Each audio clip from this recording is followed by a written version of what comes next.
Portfolio entry number 3, Farrell's backwards model.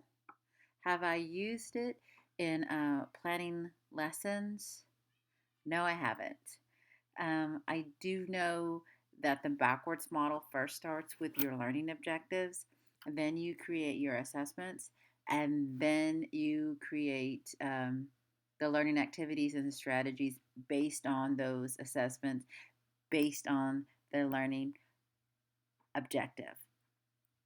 Um, I do think that it does help with the written curriculum and the taught curriculum because you already know what your learning objectives are and you've already created your assessment. So you, when you were teaching, you were making sure that this is exactly what my students should be learning.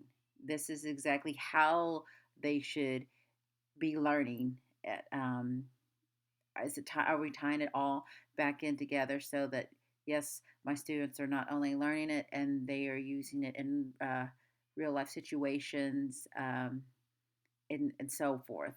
Um, I think as far as school culture, as an administrator, for instance, if I would come into a classroom and I would see if they were using this backwards model, and I would ask a student, well, what are you learning? And hopefully they could tell you, this is my objective. Probably not in those words in elementary, but they could tell you, um, this is what our focus is for today. And then they could probably also show you, this is how we're learning it. I do this and I do this and I do this, and then I come out with it. I mean, that in itself is a quick CFA, for you and also for your teacher who's, right there with you. The other way to get information to see whether this is an effective strategy or effective lesson planning is in your CFAs, is in your summative assessments to see how well the students are learning this. Is it an effective way for your students? And also, I think during using this backwards model, you have to do a lot of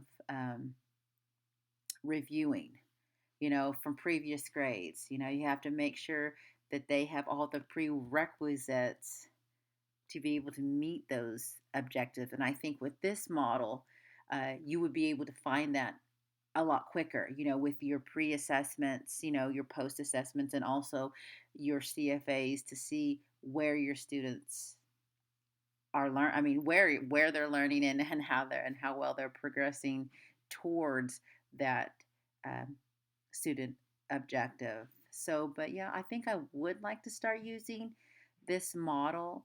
Um, I would actually like for someone to walk through it with me, just so I know that okay, this is what it should look like. This is what the classroom should look like. This is as a teacher, this is how it should be. So yeah, I think that this model, I think it's a great way for students to learn. Not for all students, I'm not entirely sure, especially ones with huge gaps, like at the school I'm in right now. I'm a third grade teacher, and some of my students are on a kindergarten, first grade reading levels. So I think it would be effective, but I think it would be kind of hard. So yeah.